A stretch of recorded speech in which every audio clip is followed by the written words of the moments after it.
여러분 안녕하세요. 사주명리 왕초보 교실 시간입니다.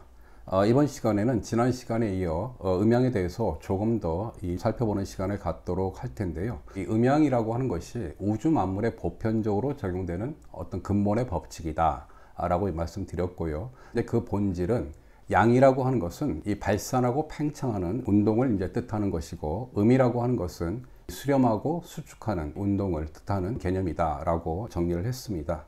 자, 오늘 시간에는 발산하고 이 수렴하는 양과 음의 운동이 구체적으로 어떻게 전개되는가를 이제 살펴볼 텐데요. 한 가지 정리하고 가야 될 개념이 있습니다. 그건 바로 시간과 공간이라고 하는 개념입니다. 시간과 공간 너무나도 익숙한 개념이라고 생각하는데요. 이거 조금 이제 어렵게 얘기한다라고 하면 이게 바로 이 우주의 존재 형태이다라고 얘기할 수 있겠죠.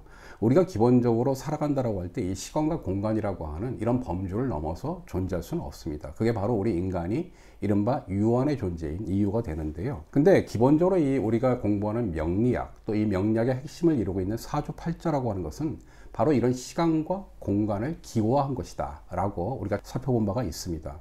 따라서 이런 시간과 공간이라고 하는 어떤 이 무한한 우주라고 하는 영역에서 이 존재하는 어떤 유한한 존재인 우리 인간들의 본성 그리고 운명을 이렇게 다루는 학문, 그것이 바로 명리학이다 라고 하는 전제에서 시간과 공간이라고 하는 개념은 굉장히 좀 중요하다라고 말씀드릴 수 있는데요.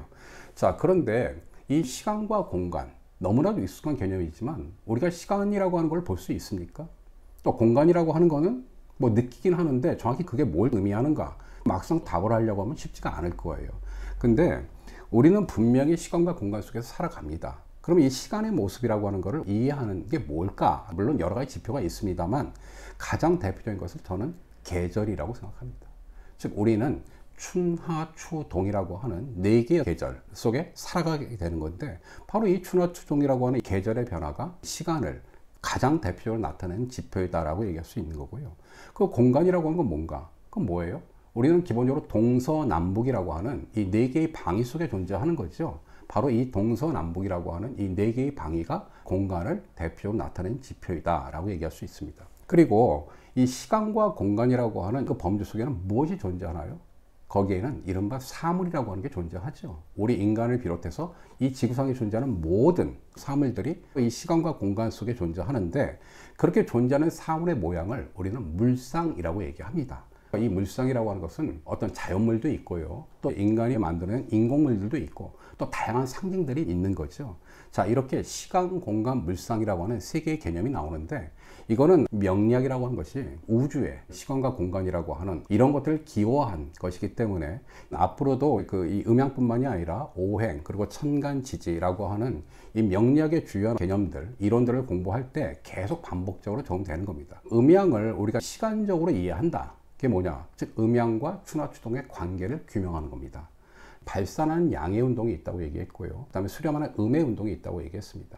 춘하추동이라고 하는 4개의 계절에서 봄과 여름이라고 하는 따뜻하고 뭔가 발산하는 에너지가 넘치는 이런 시기를 우리가 양이다 라고 얘기하는 거고요.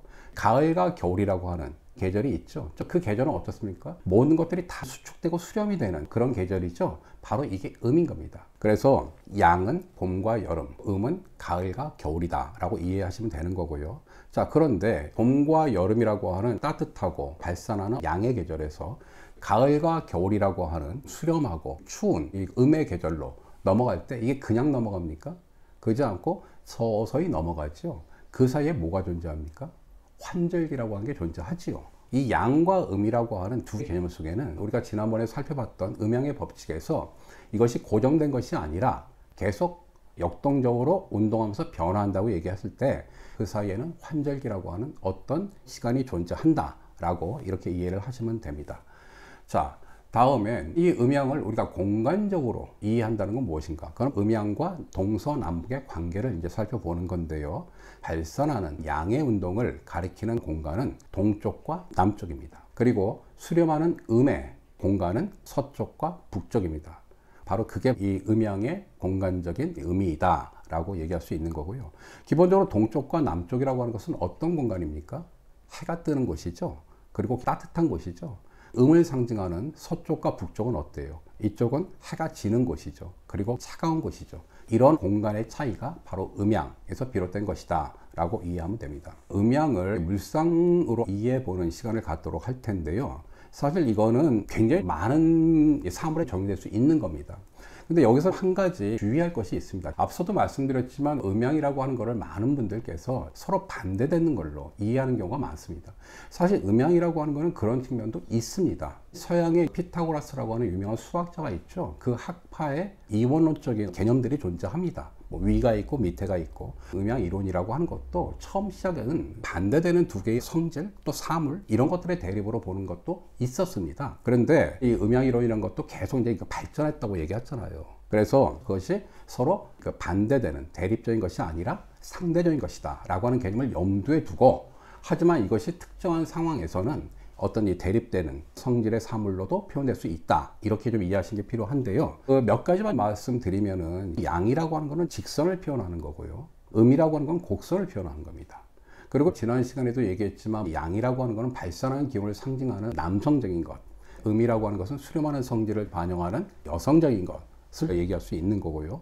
위는 양, 아래는 앞은 양, 뒤는 겉은 양, 이렇게 속은 이런 식으로 여러 가지 물상의 측면에서 음과 양이라고 하는 것을 나눠 볼 수 있겠다라고 얘기하는 거고요.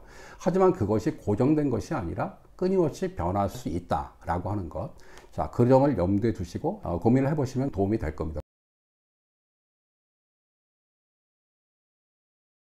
다음으로 음양이라고 하는 것은 인간들이 가지고 있는 어떤 심리에도 반영이 됩니다. 앞으로 저와 함께 이 공부를 하게 되면서 계속 오행과 천간과 지지를 하면서 나는 어떤 사람인가, 또 당신은 어떤 사람인가를 볼 때 많이 쓸 텐데요. 기본적으로 양과 음이라고 하는 것이 심리에도 반영이 된다라고 하는 거죠. 간단하게 얘기하면 양은 발산하는 이제 운동을 뜻하는 거니까 성향이 어떻겠어요? 이거는 외향적인 성향으로 드러날 거고요. 자, 음이라고 하는 건 수렴하는 이제 운동이기 때문에 내향적인 심리다라고 얘기할 수 있는 거죠. 그 다음에 양이라고 하는 것은 활동적인 심리를 이제 뜻하고요. 음이라고 하는 건 정적인 심리를 얘기하는 거. 그다음에 능동적인 거, 수동적인 것, 또 자율적인 거, 타율적인 거, 여러 가지 사람의 심리와 성향을 규정하는 이런 개념에도 음양의 법칙을 적용해서 나눠볼 수 있지 않겠나라고 저는 생각을 합니다. 음양과 주역이라고 하는 거의 관계를 간단하게 살펴보도록 할게요. 기본적으로 주역이라고 하는 것이 어떻게 시작돼요? 타초에 뭐가 있습니까? 무국이 있고, 무국에서 태극이 생기고, 거기로부터 양과 음이라고 하는 이 건과 곤이라고 하는 이런 이제 괴가 나오고, 이게 사상이 되고 8괴가 되고, 뒤에 가서는 64괴라고 하는 이제 괴로 이어지는데, 이거는 일종의 이제 이진법적인 논리를 따르고 있는 거죠. 근데 기본적으로 음양이라고 하는 것이 밝은 것과 어두운 것, 강한 것과 약한 것이라고 하는 어떤 두 개의 대립되는 성질을 갖고 설명을 하는 거니까 상당히 좀 유사성을 띠고 있다라고 하는 말씀을 좀 드릴 수 있습니다. 마지막으로 이 칼융의 이제 심리학과 동양의 이제 음양 사상입니다. MBTI가 요즘 유행하지 않습니까? 그게 바로 이 칼융이라고 하는 유명한 서양 심리학자가 만들어낸 심리 유형론에서 기초하고 있다는 거는 다 아시는 사실인데, 그 심리 유형론이 어떻게 시작돼요? 그 칼융의 심리 유형론을 보면 외향형과 내향형이라고 하는 두 개의 어떤 이 심리 성향에서부터 시작을 합니다.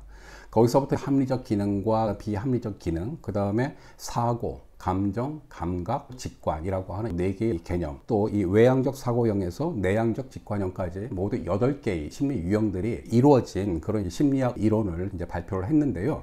사실 이 칼 융의 이 심리 유형론은요, 주역에서 기인했다라고 해도 틀린 말이 아닙니다.